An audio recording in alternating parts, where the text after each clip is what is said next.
안녕하세요. 끝까지 보면 도움이 되는 마줌마TV입니다. 폭염이 지속되고 있는 가운데 가족들에게 안부 전화를 평소보다 자주 하고 계신 분들이 많이 계실 것 같습니다. 특히 연로하신 부모님께서 멀리 떨어져 계신 경우에는 더욱 그러실 텐데요. 더운 날씨뿐만 아니라 추운 겨울이 시작되어 한파가 지속될 때도 걱정이 되는 건 마찬가지인 것 같습니다. 오늘 내용은 많은 분들이 꼭 알고 계시면 좋을 것 같습니다. 그런 관련 내용이 궁금하신 분들은 오늘 영상도 끝까지 봐주세요. 거리상 서로 가까운 곳에 거주하는 가족분들도 계시고 멀리 떨어져 지내시는 분들도 계시죠. 직장 생활을 하거나 개인 사업체를 운영하는 등 일을 하면서 짬을 내서 자주 왕래하는 것이 생각보다 쉽지 않습니다. 연세가 지긋하신 부모님을 생각하시면 늘 이런저런 걱정이 많은 분들이 계실 것 같습니다. 특히 기온이 올라가 날씨가 많이 덥거나 반대로 기온이 내려가 많이 추운 계절이 찾아올 때면 마음이 더 많이 쓰이게 됩니다. 요즘같이 폭염과 열대야가 계속 이어질 때면 밖에 나가 잠깐만 걸어도 일을 해도 숨이 턱턱 막힙니다. 그래서 가능하면 적절한 휴식을 잘 취하고 건강관리에 더욱 신경을 써야 합니다. 고령화 사회이면서 1인 가구가 증가하고 있는 요즘 홀로 거주하고 계시는 부모님이나 자녀들 안부가 늘 걱정되신다면 오늘 소개드릴 정부제도에 대해서 꼭 기억하시면 좋겠습니다. 두 가지 내용을 소개드리려 합니다. 둘 다 알고 계시면 도움이 되실 수 있으니 꼭 확인해 보시길 바랍니다. 어르신들은 갑작스럽게 기온이 올라가거나 내려갔을 때 몸이 평소보다 약해지실 수 있습니다. 기존에 갖고 계신 질환이 조금 더 불편해지실 수 있고 입맛이 없어 식사를 거르시면 쉽게 기력이 약해지실 수 있죠. 열대야가 지속되어 충분한 수면을 취해야 하는 시간에 잠을 잘 못 주무셔서 몸이 쉽게 피로해지시기도 합니다. 평소에 하시던 활동도 날씨에 따라서 조절하시는 것이 중요합니다. 기온이 너무 높을 때는 야외 활동을 하지 않고 시원한 곳에서 휴식을 취해야 하고 반대로 기온이 낮은 겨울철 대설 한파가 있을 때는 빙판길 낙상사고 등 위험한 상황이 생길 수 있기 때문에 외출을 자제해야 합니다. 그런데 이런 위험한 상황에 대한 정보를 빠르게 접하고 인지하는 것이 노년층 분들에게는 어려울 수 있습니다. 자녀분들의 경우도 본인의 일상을 살아가셔야 하다 보니 그때그때마다 부모님이 계신 곳의 상황을 체크하거나 알기가 쉽지 않은데요. 행정안전부에서 운영하고 있는 것이 있는데요. 이를 통해 무엇을 받을 수 있는지 먼저 말씀드릴게요.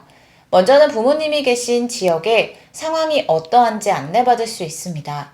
본인의 거주지가 아닌 부모님이 계신 곳에 여름철 폭염주의보가 내려졌는지, 겨울철 대설 한파주의보가 내려졌는지 등 꼭 알아야 하는 위험한 상황에 대한 정보를 안내받습니다. 가족분들과 자주 안부 전화를 주고받으시는 경우 이런 상황들을 말씀해 주시는 것도 중요한 것 같습니다. 모른 채 외출을 하시거나 야외 활동을 하실 수 있기 때문에 미리 이런 내용들을 알고 안부 전화를 걸면 연로하신 부모님이나 자녀들의 건강을 지키는 데 큰 역할을 할 수 있습니다. 즉 부모님이 현재 거주하고 계신 지역의 재난 정보를 자녀들이 받아볼 수 있습니다. 반대로 자녀가 거주하고 있는 지역의 재난 정보를 부모님들이 받아보실 수도 있겠죠. 그리고 가끔 밖에 들려오는 119 구급차 소리를 듣게 될 때가 있습니다.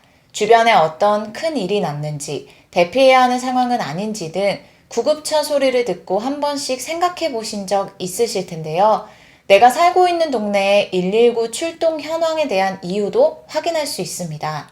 나와 특별하게 관련된 출동 상황이 아닐 수도 있지만 혹시 모르는 상황을 대비하여 주변에서 일어난 위험 상황에 대해 인지하고 있는 것도 매우 중요한 것 같습니다.